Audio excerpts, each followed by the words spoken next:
యేసుక్రీస్తునాథుని యందు మికిలి ప్రియ సహోదరి సహోదరులారా, తపస్సుకాల ధ్యానంలోనికి మీకందరికీ స్వాగతం, సుస్వాగతం. యోహాను సువార్త 19వ అధ్యాయం 26, 27వ వచనంలో మనం ఈ విధంగా చదువుతున్నాము. తన యొక్క సిలువ కింద తన తల్లియు తన ఎక్కువగా ప్రేమించినటువంటి శిష్యుని చూసినటువంటి యేసు ప్రభువు తల్లితో అన్నారు, ఇదిగో నీ కుమారుడని. తను ప్రేమించినటువంటి శిష్యునితో అన్నారు, ఇదిగో నీ తల్లి అని. తక్షణమే యోహాను మరియ తల్లిని తీసుకొని తన యొక్క ఇంటికి వెళ్ళిపోయిందని వాక్యం సెలవిస్తుంది.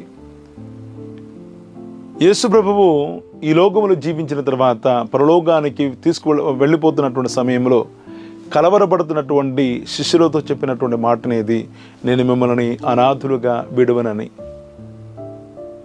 ఎందుకంటే ఈ ప్రపంచంలో ఎవ్వరు కూడా అనాథులు కాదు అని చెప్పేసి అంటున్నారు.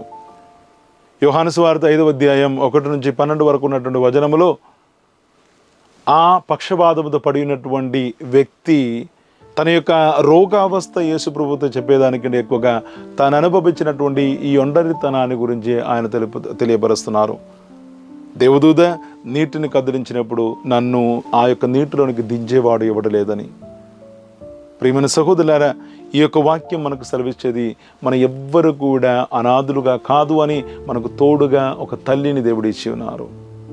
పరిశుద్ధ మరియ తల్లి ఈ మాట ద్వారా యోహానుని స్వీకరించినప్పుడు అది సకల మానవుల యొక్క ప్రతీకగా ఉన్నటువంటి యోహానుని ఆమె స్వీకరించారు. ఆమె యేసుప్రభు యొక్క శిలువ మరణం ద్వారా విమోచింపబడినటువంటి మానవ కులాన్ని మొత్తం ఆమె స్వీకరిస్తుంది.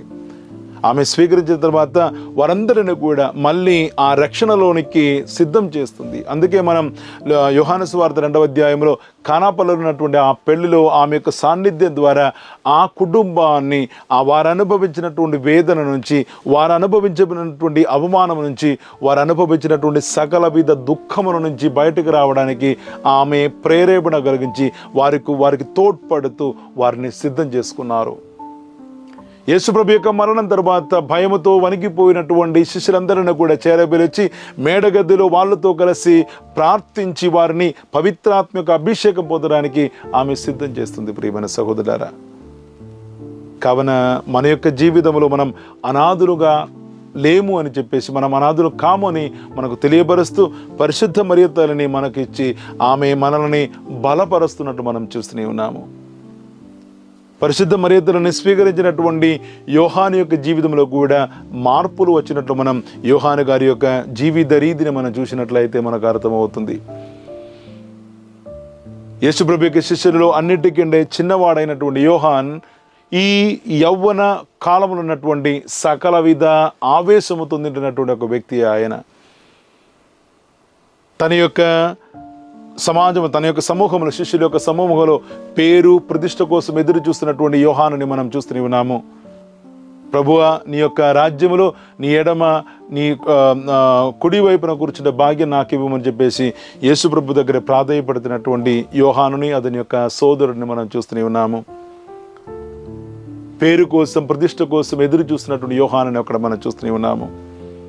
అదేవిధంగా యేసుప్రభు యెరూషలేమునకు వెళ్ళవలసినటువంటి సమయంలో సమరీయులు యేసుప్రభుని అడ్డుపడినందుకు వారి మీద కోపముతో రగిలిపోతున్నటువంటి యోహానుని కూడా మనం చూస్తూనే ఉన్నాము.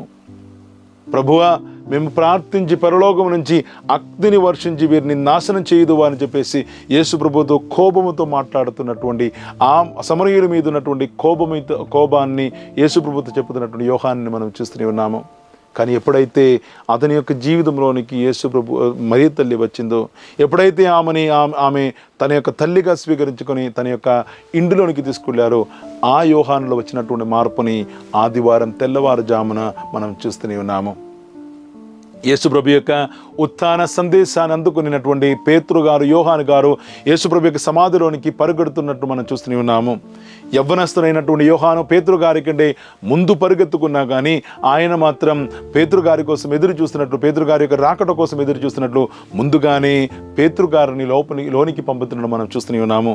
పేరు ప్రతిష్ట కోసం, మొదటి స్థానాల కోసం ఎదురు చూసినటువంటి యోహాను తన యొక్క జీవితంలో వచ్చినటువంటి మార్పుని ఒక్క రాత్రి ఆయన మరియ తల్లితో గడిపినటువంటి ఒకే ఒక్క రాత్రి పరిపూర్ణముగా ఆయన్ని మార్చేశారు.